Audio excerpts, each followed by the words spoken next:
A night tour was conducted with representatives of the Jamaica Public Service, the Jamaica Chamber of Commerce, and Jamaica Constabulary Force. The tour covered areas along the Palisades, Sir Florizel Glasgow Highway, Michael Manley Boulevard, Ocean Boulevard, Marcus Garvey Drive, and other major thoroughfares in the downtown business district.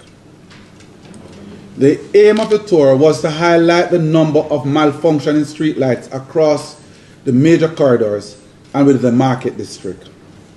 During the tour, we identified several areas in need of urgent attention and discussed potential short-term solutions. As we swiftly approach the Christmas season, we would like the JPS to double their effort in addressing this issue, as this will improve the safety and enhance the city's image, making the environment more welcoming to both residents and visitors. Our priority is to create a better vending environment in downtown Kingston on a long-term basis, but especially in preparation for the upcoming Christmas season.